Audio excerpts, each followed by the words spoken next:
banyak hal yang kami bicarakan dan dari pertemuan silaturahmi kebangsaan pimpinan MPR dan Pak JK.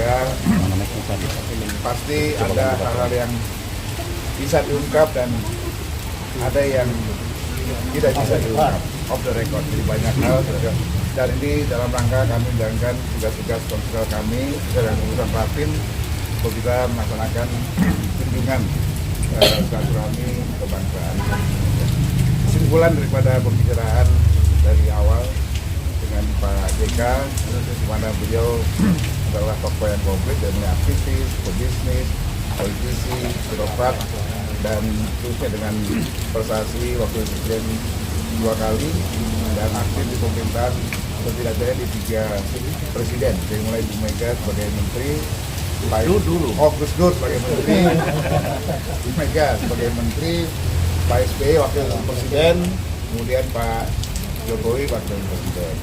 Jadi, intinya adalah kami semua termasuk Pak JK menaruh harapan besar pada pemerintahan baru Pak Prabowo dan Gibran dalam 5 tahun ke depan untuk melakukan berbagai langkah-langkah perbaikan, langkah-langkah yang lebih konkret untuk kesejahteraan masyarakat.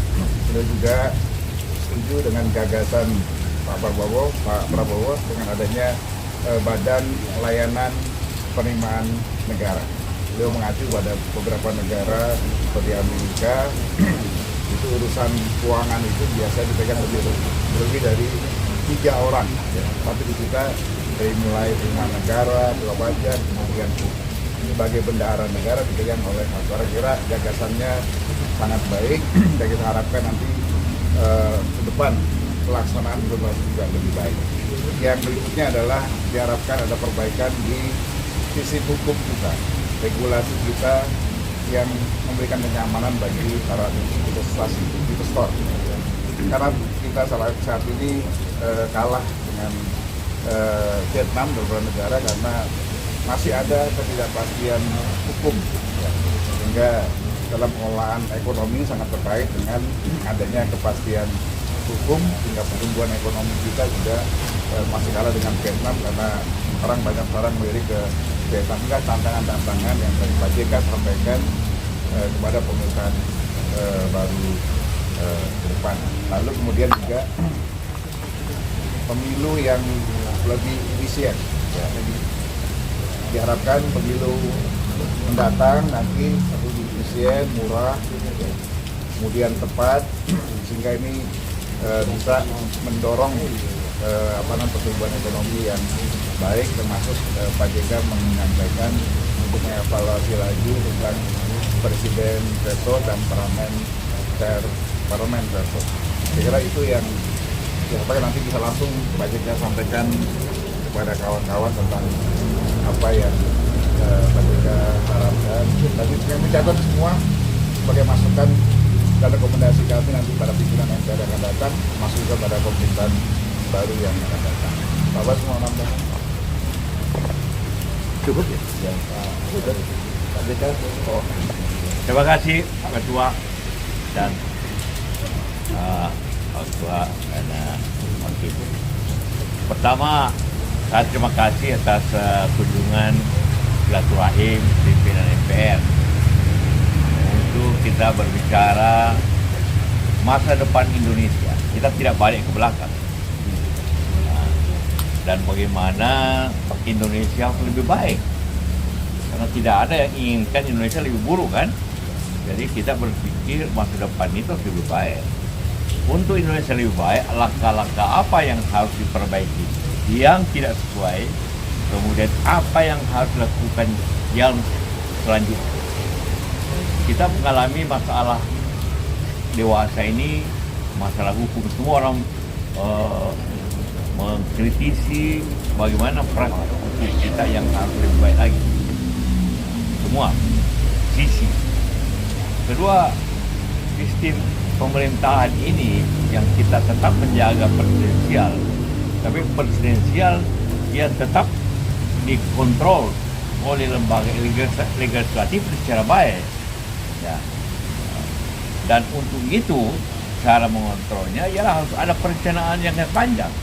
Kalau tidak ada perencanaan jangka panjang, ada yang jangka menengah, maka apanya mau dikontrol? Nah, karena itu rencana jangka panjang, apakah dalam bentuk target, apakah bentuk semacam GBHN atau semacamnya, yang lebih efisien, yang lebih jelas, itu negara harus punya. Negara lain semua begitu. Nah, Malaysia ada rencana 30 tahun, Saudi rencana begini. Kalau negara maju memang tidak jelas. Karena itu yang memajukan negara maju itu kan pemerintah yang berjalan, para pengusaha. Yang kedua ialah bagaimana negara ini efisien. Karena kita mengalami sekarang kesulitan yang besar. Apabila tidak efisien. Sekarang ini nanti bisa pengeluaran lebih besar daripada penerimaan. Pajak turun tapi pengeluaran pribadi, maka tentu difisienkan ini, difisienkan pengeluaran dan mencoba menaikkan penerimaan dalam segala efisiensi memang tidak mudah, tapi saya yakin Pak Prabowo berani untuk melakukan. Dan jelasnya katakanlah subsidi harus disesuaikan dengan kondisi kita sekarang ini. Bansos juga harus disesuaikan dengan kondisi kemampuan pemerintah supaya tetap pembangunan jalan. Itu hanya bisa dilakukan tahun pertama, jangan lupa itu di mana-mana.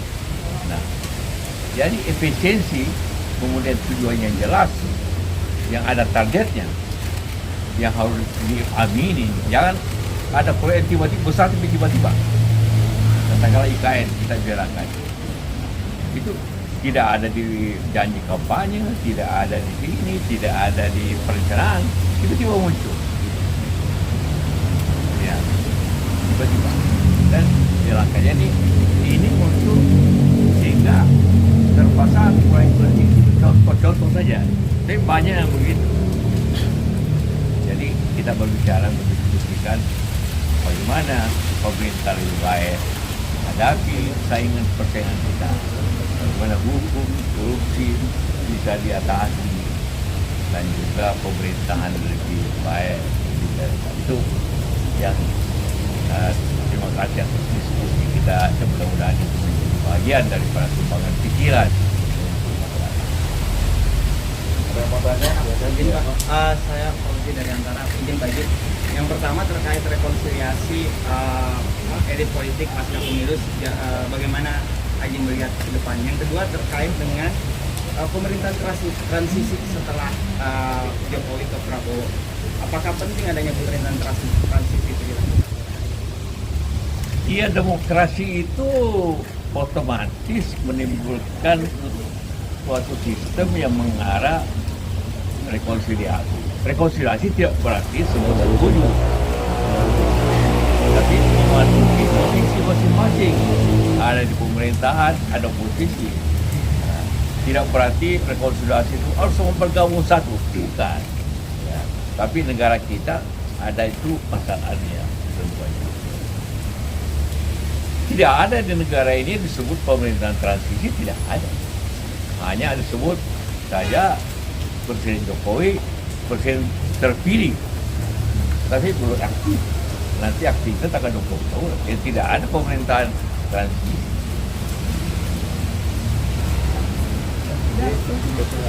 Ya, rekonsiliasi itu intinya adalah mengakui kemenangan seorang kesatria, itu salah satu bentuk rekonsiliasi. Bahwa nanti ya tetap itu pemerintahan atau pemerintahan itu soal lain bagi saya sebagai contoh. Bisa menerima Ya, yang penting bisa menerima itu Ya.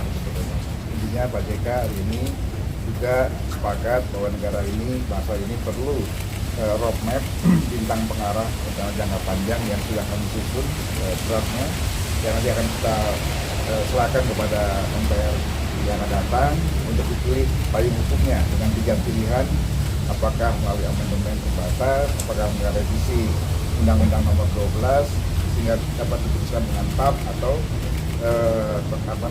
konvensi ketatanegaraan. Cukup? Apa ada lagi? Sudah ada rencana buat rekonsiliasi antara kubu 01, 02, 03 sebelum sudah mengatakan itu update Ya, saya sudah sampaikan ke Pak Dasko maupun Pak Habibur Rahman, ya, karena saya udah konfirmasi juga dan selalu klarifikasi untuk dalam nanti Pak Dasko, Pak Roma dan kawan-kawan Partai Politik yang menjembatani rekonsiliasi ini, karena menurut saya pesan yang disampaikan dalam forum aktivis nasional kemarin adalah dalam rangka karena kami melihat masih ada capres yang kelihatannya sangat keras menyatakan oposisi dan berada di luar pemerintahan. Ya kalau kami dari pandangan sebagai anak bangsa, ya kalau bisa berangkulan kenapa tidak, itu aja. Pak Bamsud, nyambung lagi soal rekonsiliasi itu. Ini ada pernyataan dari Pak Habibur Rahman. Udah saya telepon, udah selalu klarifikasi. Gimana Pak klarifikasi itu? Saya sudah sampaikan, nanti tanya Pak Habibur Rahman. Ya. Jadi begini, saya tambahin, rekonsiliasi itu efektif selama nanti dan kita lakukan presiden terpilih itu adalah presiden Republik Indonesia. Ya. Dia harus memperlakukan orang sama. Tidak boleh, dulu tidak dukung saya, jangan gitu. Tidak boleh. Kalau itu terjadi, maka dia hanya tidak ada rekonsiliasi. Rekonsiliasi itu begitu terpilih, saya presiden Indonesia dan saya memperlakukan semua orang sama. Tidak masalah ketika ada yang di luar pemerintahan dan sebagai oposisi. Tidak, itulah tidak ada. Mestilah jadi oposisi di bangsa yang saya harus rakyat yang baik. Pak, dalam pertemuan ini ada pembahasan soal Munas Golkar nggak sih Pak? Bukan sebagai Nggak ada. Saya tegas, Pak, nggak ada Pak ya? Nggak ada. Oh, nggak ada kan? Oke, makasih Jadi ya. bicarakan munasnya PDIP. Jadi Rakernas. orang kenas. Nah, Jokowi nggak diundang tuh Pak di Rakernas. Tanggapannya Pak JK. Banyak Bapak Sarah. Iya, kasih sesi foto dulu Pak. Tadi Oh, iya, pas iya. masuk kan cuma berdua. Karena Oke. biar berempat. Sorry, yuk kita munduran dikit yuk. Yuk munduran dikit yuk.